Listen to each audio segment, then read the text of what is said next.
Hello, my name is Randy Rolfe, and I'm president of the Institute for Creative Solutions, and I'm sharing foundational concepts about vibrant health through natural living. Today, I want to talk about exercise, particularly strong, athletic exercise, and the effects of diet.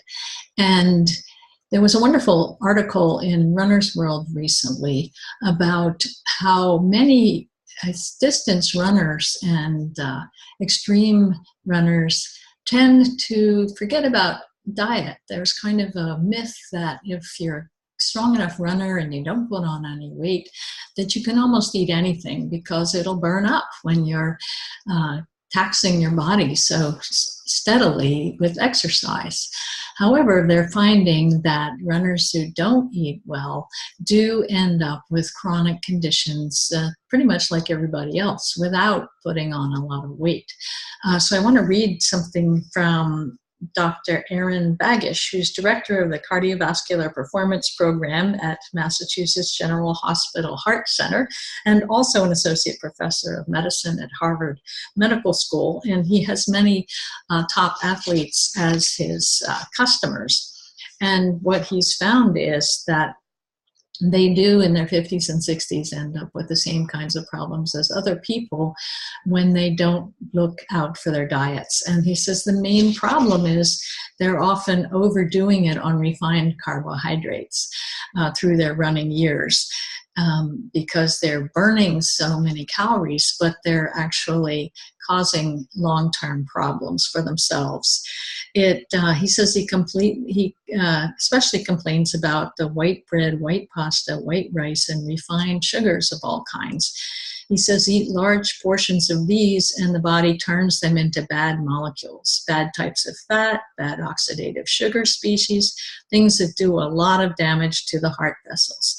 And there was a study recently that was just lasted a couple of weeks where there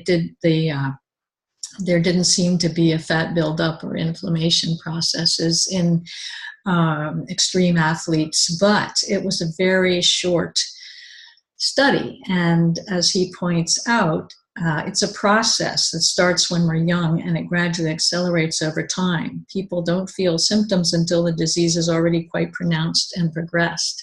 So some of these athletes that feel they can eat anything they want through their 20s and 30s or even into their 40s do develop the same chronic conditions in their 50s and 60s and so on that people who are not extreme athletes can develop.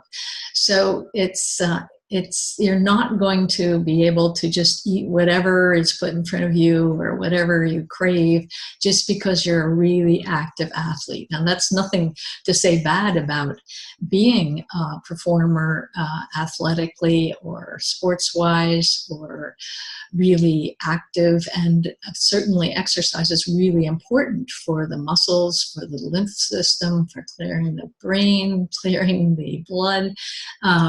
Regular exercise is an extremely important part of vibrant health, but you can't do one without the other.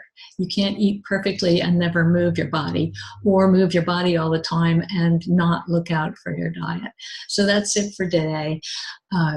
Don't think that just because you're a runner, you can eat junk.